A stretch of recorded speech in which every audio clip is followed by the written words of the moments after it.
નમસ્કાર વિદ્યાર્થી મિત્રો, આગળના લેક્ચરમાં આપણે આલ્કોહોલ સંયોજનની એસિડિકતા વિશે અભ્યાસ કરેલો. આજે આપણે ફિનોલ સંયોજનોની એસિડિકતા વિશે અભ્યાસ કરીએ. તો તમને ખ્યાલ છે આપણે આગળ ઉપર અભ્યાસ કરી ગયા છીએ કે ફિનોલ છે એ નિર્બળ એસિડ છે, કારણ કે એની આપણે પ્રક્રિયા આગળ ઉપર ધાતુ સાથેની પ્રક્રિયાનો અભ્યાસ કરેલો અને એમાંથી આપણને ધાતુ ફિનોક્સાઇડ છે મળેલો, સોડિયમ ફિનોક્સાઇડ, એની આપણે ચર્ચા કરેલી. એના આધારે આપણે કહી શકાય કે ફિનોલ છે એસિડિક ગુણધર્મ ધરાવે છે. અને વાત કરેલી આગળ ઉપર કે ફિનોલ સોડિયમ હાઇડ્રોક્સાઇડ સાથે જ પ્રક્રિયા કરે છે, પ્રબળ બેઝ સાથે, જ્યારે નિર્બળ બેઝ સાથે પ્રક્રિયા કરતો નથી. એના આધારે આપણે એમ પણ કહી શકાય કે ફિનોલ એસિડ તો છે પરંતુ એ નિર્બળ એસિડ છે. હવે આપણે ચર્ચા કરીએ કે ફિનોલ એસિડિક શા માટે છે, એસિડિકતા માટે શું જરૂરી છે. તમને ખ્યાલ છે આપણે આગળ ઉપર પણ વાત કરેલી કે ફિનોલનો હાઇડ્રોક્સિલ સમૂહ છે એમાંથી જો અહીંયા H+ દૂર થાય, જો H+ દૂર થશે તો આપણે એને એસિડિક કહી શકાય, એટલે કે પ્રોટોન મુક્ત કરવો જોઈએ તો આ ફિનોલનો સ્વભાવ છે એસિડ આપણે ગણી શકાય.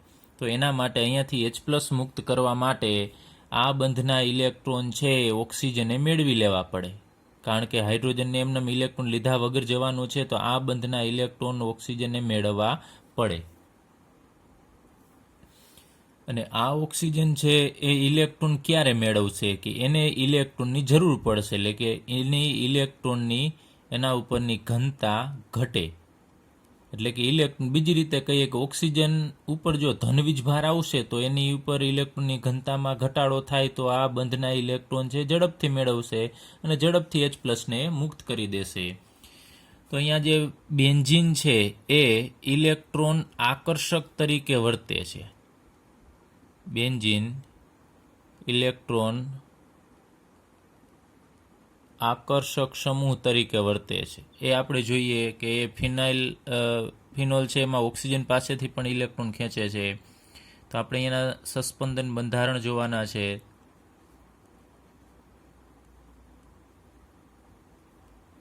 ઓક્સિજન પાસે 2 અબંધકારક ઇલેક્ટ્રોન યુગ્મ છે. તો આગળ ઉપર આપણે વાત કરેલી સસ્પંદન બંધારણની હેલો આલ્કેન હેલો એરિન ચેપ્ટરમાં, તો અહીંયા બેન્ઝીન છે એના પાયબંધના ઇલેક્ટ્રોન આ કાર્બન પોતે મેળવી લેશે, તો આ કાર્બનની સંયોજકતા ઘટે. એ સંયોજકતા ઘટશે તો ઓક્સિજન પોતાના અબંધકારક ઇલેક્ટ્રોન યુગ્મ છે આ કાર્બનને આપી દેશે, એટલે ત્યાં દ્વિબંધ બનશે ઓક્સિજન અને કાર્બનની વચ્ચે. ચાલો, અહીંયા ઓક્સિજન અને કાર્બનની વચ્ચે દ્વિબંધ બનશે. અત્યારે અહીંયા OH એમનેમ રાખીએ. 2 અબંધકારક ઇલેક્ટ્રોન યુગ્મ હતા એમાંથી એક જ બાકી રહેશે, અને ઓક્સિજને ઇલેક્ટ્રોન આપ્યા એટલે ઓક્સિજન ઉપર ધનવીજભાર આવશે. અને આ બંધના ઇલેક્ટ્રોન આ કાર્બન મેળવે છે એટલે એ કાર્બન ઉપર ઋણ વીજભાર આવશે. ફરીથી ત્યાંથી હવે સસ્પંદનમાં આગળ વધશે. આ કાર્બન છે એ પોતાના ઇલેક્ટ્રોન આને આપી દેશે, તો એના પછીનો કાર્બન આ બંધના ઇલેક્ટ્રોન મેળવશે. તો તમારે યાદ રાખવાનું છે અલ્ટરનેટ ઋણ વીજભાર આવે, તરત આ કાર્બન ઉપર ન આવે. ચલો, અહીંયા એમનેમ જ રાખીશું આપણે OH અને ઓક્સિજન ઉપર ધનવીજભાર. અહીંયા બંધ એમનેમ રહેશે. આ બંધના ઇલેક્ટ્રોન છે એ આ કાર્બન મેળવી લેશે અને આ ઋણ વીજભાર એટલે અહીંયા 2 ઇલેક્ટ્રોન હોય એ અહીંયા આપશે, એટલે આ અહીંયા નવો બંધ છે બનશે. તો ઋણ વીજભાર અલ્ટરનેટ આવે એટલું યાદ રાખજો. અહીંયા પછી અહીંયા તરત ના આવે, કારણ કે અહીંયા 2 ઇલેક્ટ્રોન હોય, એક એનો હોય ને બીજો આને આપશે અને આ બંધના ઇલેક્ટ્રોન આ મેળવે. તો ટૂંકમાં અહીંયા તમારે અલ્ટરનેટ છે ઋણ વીજભાર આવે એ યાદ રાખજો. ત્યારબાદ ફરીથી અહીંયા આ બંધના ઋણ વીજભાર છે એ 2 ઇલેક્ટ્રોન આ કાર્બનને આપશે, તો આ બંધના ઇલેક્ટ્રોન આ કાર્બન મેળવી લેશે. એટલે ફરીથી એક સ્થાન મૂકી અને અહીંયા ઋણ વીજભાર આવશે, અહીંયા નવો બંધ બનશે, અહીંયા બંધ હતો એમનેમ રહેશે, અને અહીંયા દ્વિબંધથી ઓક્સિજન જોડાયેલો છે એ એમનેમ રહેશે, અને અહીંયા પ્લસ વીજભાર. હવે શું થશે, ફરીથી આ કાર્બન છે એની પાસે ઇલેક્ટ્રોન છે અહીંયા આપી દેશે આ કાર્બનને, અને આ કાર્બન અને ઓક્સિજન વચ્ચેના દ્વિબંધના જે ઇલેક્ટ્રોન છે એ ઓક્સિજન ફરીથી પોતે મેળવી લેશે. તો અહીંયા પાછો નવો બંધ બનશે. અહીંયા ઓક્સિજન અને કાર્બન વચ્ચે જે દ્વિબંધ હતો એની જગ્યાએ સિંગલ બોન્ડ, અને પહેલાં અહીંયા એક જ અબંધકારક ઇલેક્ટ્રોન યુગ્મ હતા અને ધન વીજભાર હતો. હવે આ બંધના ઇલેક્ટ્રોન મેળવી લેશે એટલે ફરીથી ઓક્સિજન ઉપર 2 અબંધકારક ઇલેક્ટ્રોન યુગ્મ છે પ્રાપ્ત થશે. તો અહીંયા તમે જુઓ છો આ બંધારણમાં અહીંયા આ વચ્ચેના 3 બંધારણ આપણે દર્શાવેલા છે, એની અંદર ઓક્સિજન ઉપર ધન વીજભાર આવે છે. એક આ સસ્પંદન છે તો ફરીથી રિપીટેશન પણ થતું હશે એટલે આપણે એને ડબલ એરા વડે દર્શાવીએ છીએ કે આ દિશામાં પણ પ્રક્રિયા થતી હોય, સસ્પંદન થતું હોય છે અને ફરીથી રિવર્સ પણ થશે. તો અહીંયા આ ઇલેક્ટ્રોન ઓક્સિજનના જે અબંધકારક ઇલેક્ટ્રોન યુગ્મ છે એ કઈ તરફ જાય છે તમે જુઓ છો, ફિનાઇલ તરફ આવે છે, બેન્ઝીન તરફ. તો એક રીતે આપણે કહી શકાય કે બેન્ઝીન છે એ અહીંયા વાત કરીએ એમ ઇલેક્ટ્રોન આકર્ષક સમૂહ છે, હાઇડ્રોક્સિલ સમૂહના ઇલેક્ટ્રોન પણ બેન્ઝીન પોતાની તરફ ખેંચે છે. તો એના કારણે શું થશે, આ સસ્પંદન થાય છે એના કારણે ઓક્સિજન ઉપર ધન વીજભાર આવે છે. તમે જુઓ છો આ 3 બંધારણની અંદર ઓક્સિજન ઉપર ધન વીજભાર આવે છે. તો અહીંયા ઓક્સિજન ઉપર ઇલેક્ટ્રોનની ઘનતામાં ઘટાડો થાય છે, એટલે કે ઓક્સિજન પાસે ઇલેક્ટ્રોન ઘટે એટલે આપણે એને કહેશું ઇલેક્ટ્રોનની ઘનતામાં અહીંયા ઘટાડો થશે. હવે અહીંયા ઓક્સિજન પાસે ઇલેક્ટ્રોન ઘટશે તો જ એ આ ઓક્સિજન અને હાઇડ્રોજન વચ્ચેના બંધના 2 ઇલેક્ટ્રોન છે એ પોતે મેળવશે, ત્યાં સુધી મેળવશે નહીં. જો ઓક્સિજનને ઇલેક્ટ્રોનની જરૂર પડે, જેમ વધુ જરૂર પડશે એમ ઝડપથી આ બંધના ઇલેક્ટ્રોન છે ઓક્સિજન મેળવશે અને હાઇડ્રોજનને અહીંયાથી દૂર કરી શકશે. તો અહીંયા બેન્ઝીન કેન્દ્ર છે એ હાઇડ્રોજનને અહીંયાથી H+ સ્વરૂપે મુક્ત કરવામાં અગત્યનો ફાળો આપે છે. સસ્પંદનના કારણે એ ઓક્સિજન ઉપર ઇલેક્ટ્રોનની ઘનતામાં ઘટાડો કરે છે અને આ OH બંધ છે એને આપણે એમ કહી શકાય કે અહીંયા તમે જુઓ છો આ વધુ ધ્રુવીય થશે. વધુ ધ્રુવીય થવું એટલે આના ઉપર વધુ ધન વીજભાર આવશે એટલે એ આ બાજુથી ઇલેક્ટ્રોન છે ઝડપથી ખેંચશે. બંધ જેમ વધુ ધ્રુવીય બનશે એમ આ હાઇડ્રોજન છે અહીંયાથી ઝડપથી દૂર થશે અને એની એસિડિકતામાં વધારો થશે. અને એક બીજું કે હાઇડ્રોક્સિલ સમૂહ અહીંયા જે કાર્બન સાથે જોડાયેલો છે, આ કાર્બન સાથે જોડાયેલો છે એ કાર્બન sp2 સંકૃત કાર્બન છે. અને sp2 સંકૃત કાર્બન હોય એની વિદ્યુત ઋણતા થોડી sp3 કરતાં વધારે હશે તો એ પણ આ બંધના ઇલેક્ટ્રોનને પોતાની તરફ હાઇડ્રોક્સિલ સમૂહમાં જે ઓક્સિજન છે એ અને કાર્બન વચ્ચેનો બંધ છે એમાં આ બંધના ઇલેક્ટ્રોનને આ sp2 સંકૃત કાર્બન છે પોતાની તરફ ખેંચી રાખશે. એના કારણે પણ ઓક્સિજન ઉપર ઇલેક્ટ્રોનની ઘનતામાં ઘટાડો થશે. ફિનોલ છે નિર્બળ એસિડ છે. શા માટે નિર્બળ છે એની આપણે વાત કરેલી, કારણ કે પ્રબળ સોડિયમ હાઇડ્રોક્સાઇડના જલીય દ્રાવણ સાથે પ્રક્રિયા કરે છે એટલે નિર્બળ છે. અને એ આલ્કોહોલ અને પાણી કરતાં પાછો પ્રબળ એસિડ છે. આપણે વાત કરેલી કે આલ્કોહોલ છે આલ્કોહોલ વખતે આપણે વાત કરેલી કે આલ્કોહોલ છે પાણી કરતાં નિર્બળ એસિડ છે, પરંતુ ફિનોલ છે એ આલ્કોહોલ અને પાણી કરતાં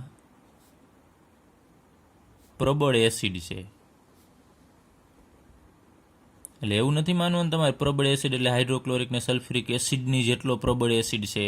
એ કમ્પેરિઝન કરેલી છે કે આલ્કોહોલ અને પાણી કરતાં ફિનોલ છે એ પ્રબળ એસિડ છે, પરંતુ એનો સ્વભાવ તો નિર્બળ જ છે, પરંતુ આના કરતાં પ્રબળ છે.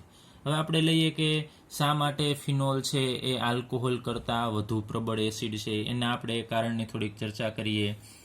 તો અહીંયા સૌપ્રથમ આપણે આલ્કોહોલ દર્શાવીએ ROH. તો આલ્કોહોલમાંથી જે આલ્કોક્સાઇડ બનશે એટલે આ બંધના ઇલેક્ટ્રોન છે એ ઓક્સિજન જો મેળવી લેશે તો જ અહીંયાથી હાઇડ્રોજન છે H+ સ્વરૂપે મુક્ત થશે. અને અહીંયા R અને ઓક્સિજન ઉપર 2 બંધકારક પહેલેથી હતા જ અને આ બંધના ઇલેક્ટ્રોન યુગમાં આપણે અહીંયા દર્શાવી દેવાના અને એ વધારાના ઇલેક્ટ્રોન હોવાથી એના ઉપર ઋણ વીજભાર આવશે. તો અહીંયા આલ્કોક્સાઇડ બને છે.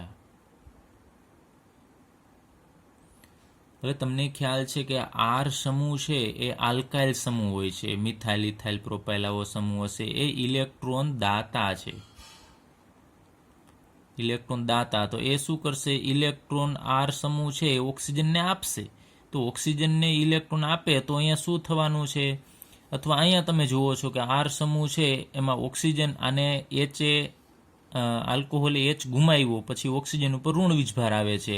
અને R શું કામ કરે છે, ઓક્સિજન પાસે ઋણ વીજભાર તો છે જ, ઇલેક્ટ્રોનની ઘનતા વધુ છે અને ફરીથી R છે એને ઇલેક્ટ્રોન આપે છે. એટલે અહીંયા ઓક્સિજન ઉપર ઇલેક્ટ્રોનની ઘનતા વધે છે. હવે જ્યારે ઓક્સિજન ઉપર ઇલેક્ટ્રોનની ઘનતા વધે ત્યારે તમારે યાદ રાખવાનું છે કે હાઇડ્રોજનને મુક્ત કરતો નથી. ઓક્સિજનને ઇલેક્ટ્રોનની જરૂર પડશે ત્યારે જે હાઇડ્રોજનને મુક્ત કરે છે. તો અહીંયા તો આર તો ઇલેક્ટ્રોન દાતા સમૂહ છે, તો એ તો ઇલેક્ટ્રોન આપે છે આ બાજુએથી, તો કાંઈ ઓક્સિજન છે એ હાઇડ્રોજનના ઇલેક્ટ્રોન મેળવશે નહીં. એટલે આ પ્રક્રિયામાં ફરીથી હાઇડ્રોજન છે એ અહીંયા જોડાઈ જશે, તો રિવર્સ પ્રક્રિયા થઈને ફરીથી આલ્કોહોલ મળશે. એટલે દ્રાવણની અંદર વધુ સમય સુધી H+ છે એ રહેતો નથી. એટલે આપણે કહીએ છીએ કે આલ્કોહોલ છે ખૂબ નિર્બળ એસિડ છે, એ પાણી કરતાં પણ નિર્બળ એસિડ છે, એની વૃત્તિ H+ ઝડપથી ગુમાવવાની નથી. તો હવે આ આલ્કોહોલની કમ્પેરિઝન આપણે ફિનોલ સાથે કરીએ. હવે ફિનોલનું અહીંયા બંધારણ લઈએ.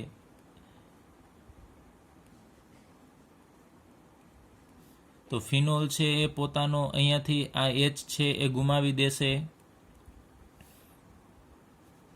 અને એમાંથી આપણને ફિનોક્સાઇડ આયન મળશે. અને અહીંયા તમે જુઓ છો 2 અબંધકારક હોય, અહીંયા 3 હોય અને ઋણ વીજભાર, અને અહીંયા +H+ એટલે પ્રોટોન છે એ મુક્ત થશે. આ ફિનોલ. હવે અહીંયા બેન્ઝીન આપણે સસ્પેન્શનમાં વાત કરેલી કે આ ઓક્સિજનના અબંધકારક ઇલેક્ટ્રોન યુગ્મ છે એ અહીંયા બેન્ઝીન છે પોતે લઈ જાય છે, એટલે ઓક્સિજન ઉપર ધન વીજભાર આવશે, એટલે એના કારણે ઇલેક્ટ્રોનની ઘનતામાં તમને ખબર છે કે અહીંયા ઘટાડો થશે. અને બીજું કે આ કાર્બન છે OH ઓક્સિજન ફિનાઇલના બેન્ઝીનના જે કાર્બન સાથે જોડાયેલો છે sp2 સંકૃત છે, અને એની વિદ્યુત ઋણતા છે એ વધુ હોવાથી એ શું કરશે, આ ઓક્સિજન અને કાર્બન વચ્ચે જે ઇલેક્ટ્રોન છે એને પણ પોતાની તરફ ખેંચી રાખે છે. તો અહીંયા 2 રીઝનના કારણે, એક તો સસ્પેન્શનના કારણે પણ ઓક્સિજન ઉપર ઇલેક્ટ્રોનની ઘનતા ઘટે છે, અને આ sp2 સંકૃત હોવાના કારણે પણ અહીંયા ઓક્સિજન ઉપર ઇલેક્ટ્રોનની ઘનતા ઘટે. એટલે કે ઓક્સિજન પાસે ઇલેક્ટ્રોનની ઘનતામાં ઘટાડો થશે. એની ઘટાડો થાય તો જ આ બંધના ઇલેક્ટ્રોન છે ઓક્સિજન મેળવી લેશે અને H+ ને અહીંયાથી મુક્ત કરી દેશે. તો આપણે એ કમ્પેરિઝન કરવાની છે કે અહીંયા આલ્કોહોલમાં ઓક્સિજન ઉપર ઇલેક્ટ્રોનની ઘનતા કેટલી છે અને અહીંયા કેટલી છે.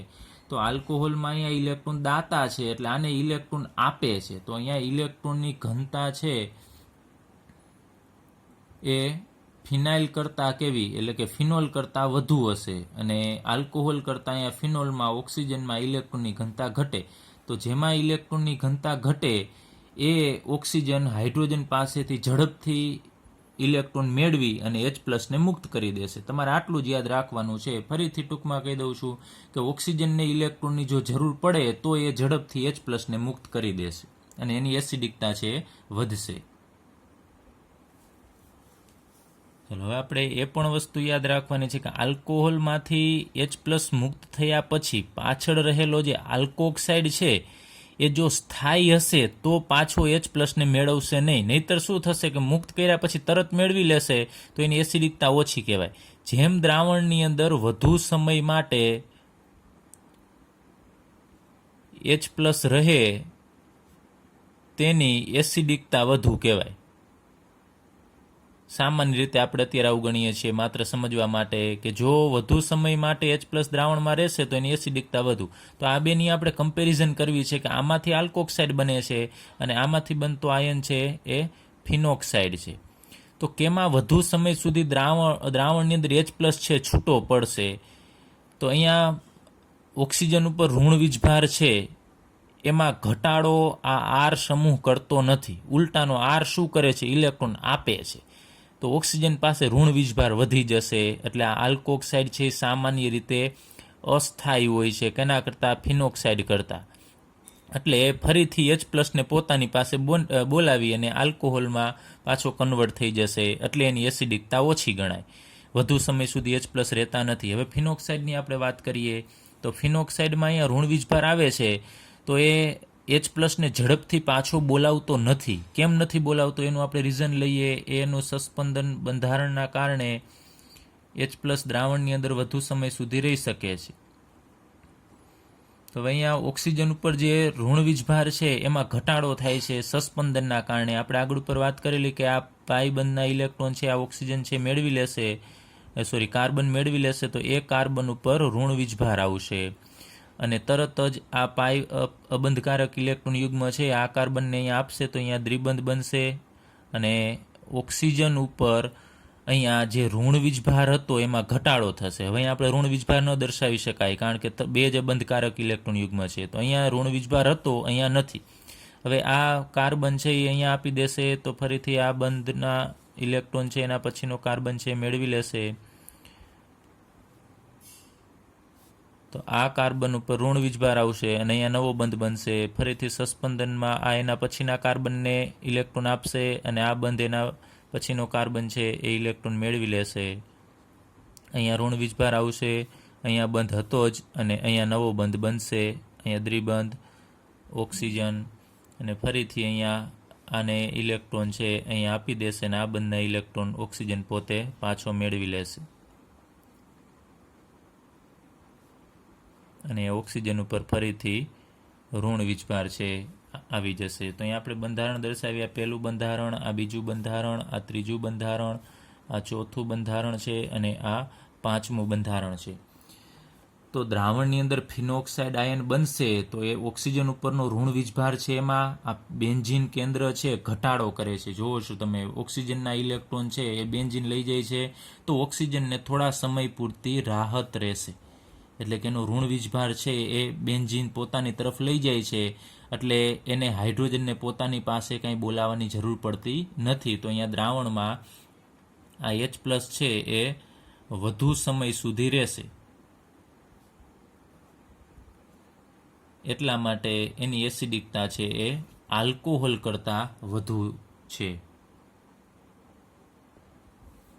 તો અહીંયા મેં લખેલું છે એનો એવો અર્થ ન કાઢતા કે આલ્કોહોલ છે એમાં વધુ સમય માટે રહે છે. આપણે ખાલી જસ્ટ અહીંયા બંને માટે દર્શાવીએ કે જેમાં વધુ સમય સુધી H+ દ્રાવણમાં રહીએ એની એસિડિકતા વધુ.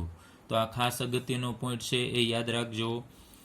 હવે આપણે એ જોવું છે કે ફિનોલ છે એની સાથે જો બીજા કોઈ સમૂહ જોડાયેલા હોય, ઇલેક્ટ્રોન આકર્ષક સમૂહ કે ઇલેક્ટ્રોન દાતા સમૂહ, તો પણ એ ફિનોલની એસિડિકતાને અસર કરે છે. એના વિશે આપણે અભ્યાસ કરીએ. અને બીજું જોઈ લઈએ વિસ્થાનીકૃત, એટલે તમને ખ્યાલ જ હશે આ ઇલેક્ટ્રોન છે એ બધા પોતાનું સ્થાન બીજી જગ્યાએ લઈ જાય છે. આ ઋણ વીજભારિત છે. અહીંયા આપણે જોઈએ કે આ ઋણ વીજભારના ઇલેક્ટ્રોન છે પોતાનું સ્થાન છે બદલે છે. તો ઋણ વીજભારનું અહીંયા વિસ્થાનીકૃત થયેલું કહેવાય, એ પોતાનું સ્થાન છે બદલાવે છે, ટૂંકમાં સસ્પંદન થાય છે. એના કારણે શું થશે, આ ઋણ વીજભાર છે એમાં ઘટાડો થશે. તો આપણે એ જોવું છે ફિનોલ છે એ H+ ગુમાવીને ફિનોક્સાઇડ બનાવે છે, તો ફિનોલની સ્થાયીતા વધુ કે ફિનોક્સાઇડની સ્થાયીતા વધુ, આપણે એ જાણવું છે. તો અહીંયા ફિનોક્સાઇડમાં ઓક્સિજન ઉપર ઋણ વીજભાર આવે છે, એમાં ઋણ વીજભાર એ વિસ્થાનીકૃત પામે છે, તો એના કારણે અહીંયા સ્થાયીતા છે વધશે, કારણ કે ઓક્સિજનનો ઋણ વીજભાર છે ઘટે છે. તો ફિનોક્સાઇડ છે ફિનોલ કરતાં વધુ સ્થાયી છે અને ફિનોલ છે એમાં એ આ ફિનોક્સાઇડ કરતાં ઓછો સ્થાયી છે.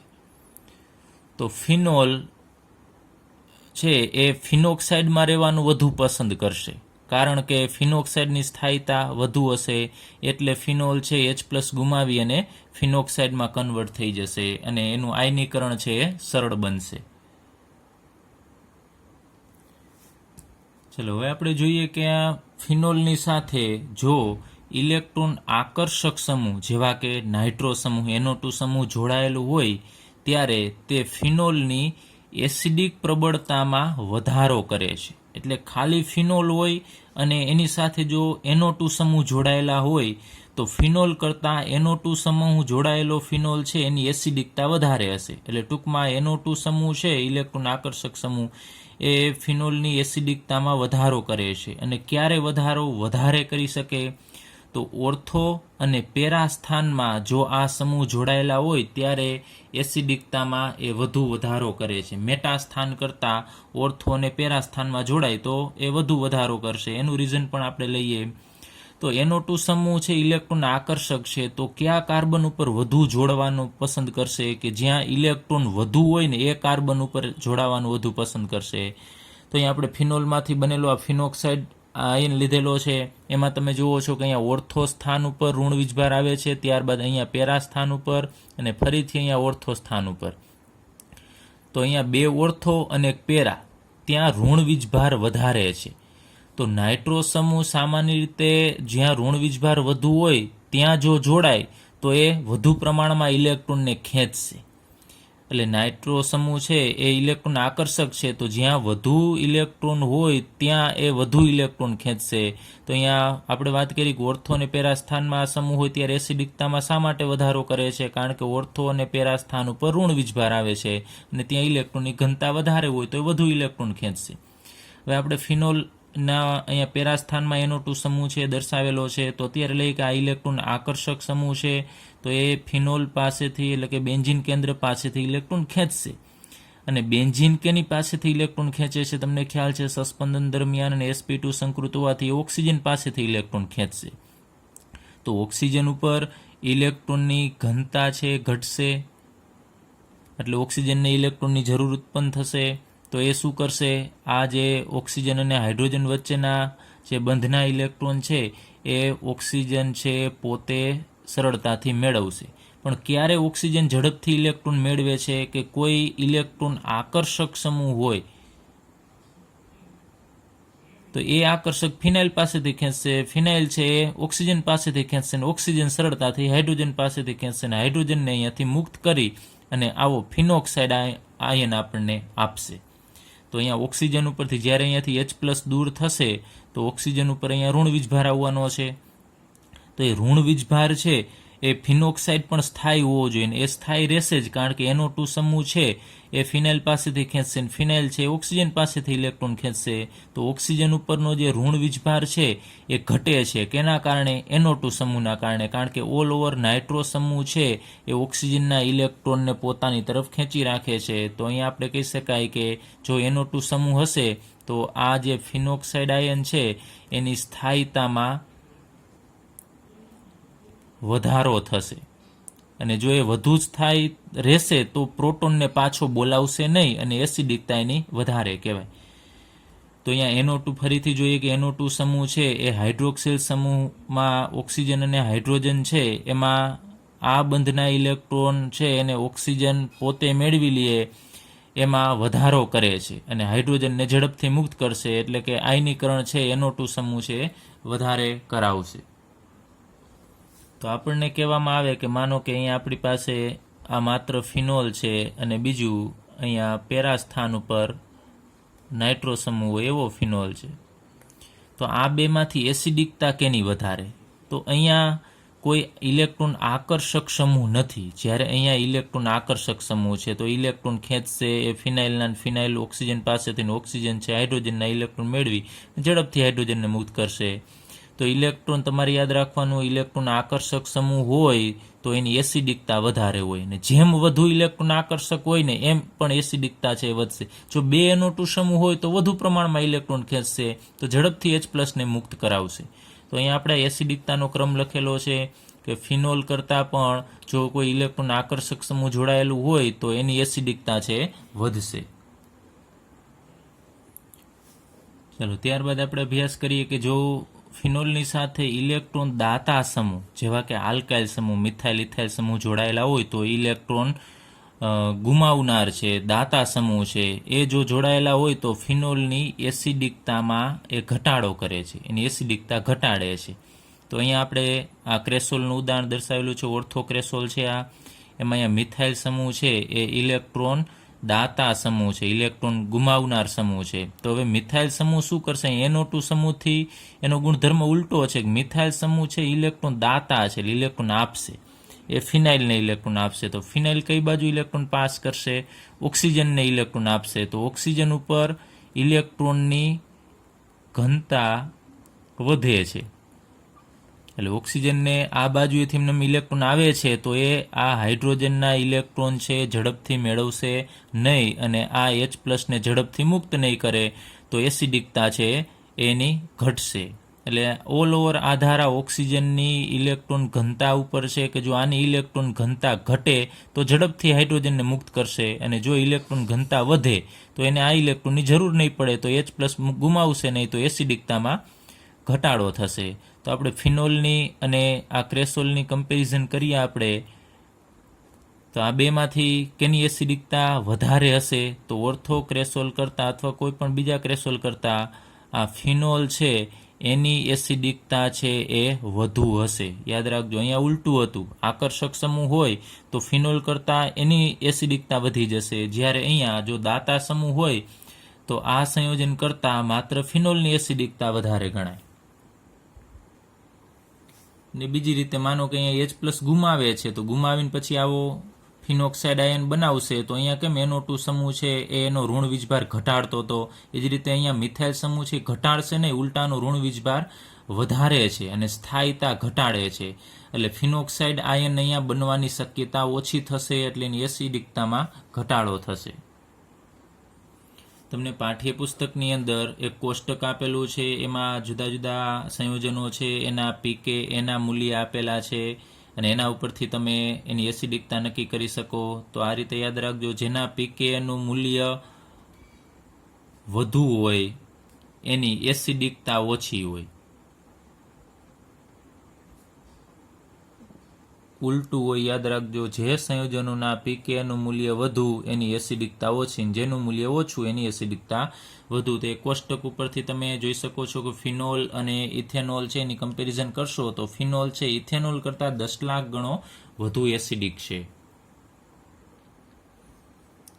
ચાલો હવે આપણે પાઠ્યપુસ્તકનો કોયડો 11.4 જોઈએ.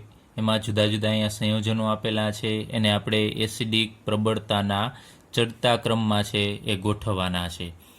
તો અહીંયા પ્રથમ સંયોજન છે આપણને આપેલું છે, તમને નામ આપેલા છે, મેં અહીંયા બંધારણ દર્શાવેલા છે. તો પ્રથમ સંયોજન છે પ્રોપેન 1-ઓલ છે, એટલે કે આ આલ્કોહોલ છે.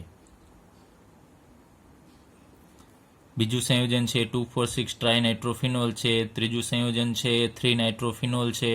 પછી અહીંયા આપેલું છે એ 3,5 ડાયનાઇટ્રોફિનોલ છે. પાંચમું સંયોજન છે માત્ર ફિનોલ છે અને છઠ્ઠું સંયોજન છે એ 4-મિથાઇલ ફિનોલ છે, એટલે કે પેરાક્રેસોલ છે. તો આની આપણે એસિડિકતાના ચડતા ક્રમમાં તો સૌ પ્રથમ આપણે એ જોશું કે ચડતો ક્રમ એટલે પહેલાં તો જેની એસિડિકતા ઓછી હોય એ આવે. તો કેની એસિડિકતા ઓછી હશે? તો તમને ખ્યાલ જ છે કે આપણે વાત કરેલી કે આલ્કોહોલ કરતાં ફિનોલની એસિડિકતા છે એ વધુ હશે.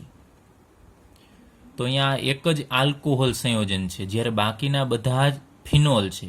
તો અહીંયા આલ્કોહોલ એક છે, તો આલ્કોહોલની એસિડિકતા ફિનોલ કરતાં ઓછી હોય. તો સૌ પ્રથમ અહીંયા હું નામ નથી લખતો, હવે માત્ર અહીંયા નંબર દર્શાવી દઉં છું કે પહેલા નંબરનું સંયોજન છે એની એસિડિકતા છે એ ઓછી હશે, એટલે કે પ્રોપેન 1-ઓલ છે એની એસિડિકતા બધાથી ઓછી. ચાલો એના પછી વધુ એસિડિક કોણ ગણાય? તો અહીંયા જુદા જુદા સંયોજન છે, એમાં એક આપણે 5મા નંબરનું અહીંયા ફિનોલ આપેલું છે. હવે આપણે વાત હમણાં આગળ ઉપર કરેલી કે જો ઇલેક્ટ્રોન આકર્ષક સમૂહ જોડાયેલા હોય, આ ખાસ યાદ રાખજો, જેમ ઇલેક્ટ્રોન આકર્ષક સમૂહ જોડાયેલા હોય એમ એસિડિકતા વધે અને ઇલેક્ટ્રોન દાતા હોય તો એસિડિકતા ઘટે. તો આ સંયોજનની ત્રણે તમે સંયોજન જોવો છો, એમાં NO2 સમૂહ એટલે કે ઇલેક્ટ્રોન આકર્ષક સમૂહ છે આની અંદર જોડાયેલા. તો ફિનોલ કરતાં આ ત્રણેયની એસિડિકતા તો વધારે જ હશે, કારણ કે ઇલેક્ટ્રોન દાતા સમૂહ છે, આકર્ષક સમૂહ છે. અને આ છઠ્ઠું છે સંયોજન 4-મિથાઇલ ફિનોલ, એમાં ઇલેક્ટ્રોન આકર્ષક સમૂહ છે, ઇલેક્ટ્રોન આ દાતા સમૂહ છે. તો દાતા સમૂહ હોય એની એસિડિકતા છે એ ફિનોલ કરતાં આની ઓછી થશે. તો હવે અહીંયા નંબર આવશે આ છઠ્ઠા સંયોજનનું, એટલે કે 4-મિથાઇલ ફિનોલ છે એની પહેલાં કરતાં આની વધારે હશે. હવે એના કરતાં ફિનોલની વધુ હશે, એટલે કે 5મા નંબરનું સંયોજન ફિનોલની. હવે ફિનોલ કરતાં તો આ ત્રણની વધુ હશે. તો હવે આપણે એમાં જોવાનું છે કે આ 3માંથી વધુ કેમાં હશે? તો એમાં આપણે એ જોઈએ કે વધુમાં વધુ NO2 સમૂહ શામાં જોડાયેલા છે એની એસિડિકતા વધારે હોય. તો આમાં વધુમાં વધુ જોડાયેલા છે 2,4,6 ટ્રાઇનાઇટ્રોફિનોલમાં, તો આની એસિડિકતા છે એ સૌથી વધુ હશે. તો આને તો આપણે છેવટે આપણે રાખીશું. તો આ બેનું જોવાનું છે, એમાં અહીંયા એક NO2 સમૂહ છે અને અહીંયા 2 છે, પાછા મેટા સ્થાનમાં છે. અહીંયા જોવો છો, ઓર્થો કરતાં મેટામાં હોય તો એની એસિડિકતામાં થોડો ઘટાડો થશે. અહીંયા કોઈ બીજું ઓર્થોવાળું નથી આપેલું. અહીંયા આ 2 સમૂહ છે અને અહીંયા એક જ સમૂહ છે. તો એક સમૂહ હોય એની એસિડિકતા આ 2 કરતાં ઓછી થશે. તો હવે નંબર આવશે અહીંયા 3જા નંબરનું, એટલે કે 3-નાઇટ્રોફિનોલનું. પછી આવશે 2 નાઇટ્રો સમૂહવાળું, ચોથું બંધારણ, અને છેવટે 2,4,6 ટ્રાયનાઇટ્રોફિનોલ સંયોજન આવશે કે જેની એસિડિકતા છે સૌથી વધુ હશે. અથવા તમે આમ પણ જોઈ શકો કે સૌથી વધુ હોય એને આ રીતે લખીને પછી ઉતરતો ક્રમ આમ લખી શકો તો પણ એ તમે ક્રમ છે એ ચડતો ક્રમ બનાવી શકો છો. અથવા પહેલો ઉતરતો ક્રમ બનાવો ને એને રિવર્સ કરી અને ચડતો ક્રમ પણ બનાવી શકો છો. સોરીઓ અહીંયા તમારે આ બીજા નંબરનું સંયોજન આવશે 2,4,6 ટ્રાયનાઇટ્રોફિનોલ.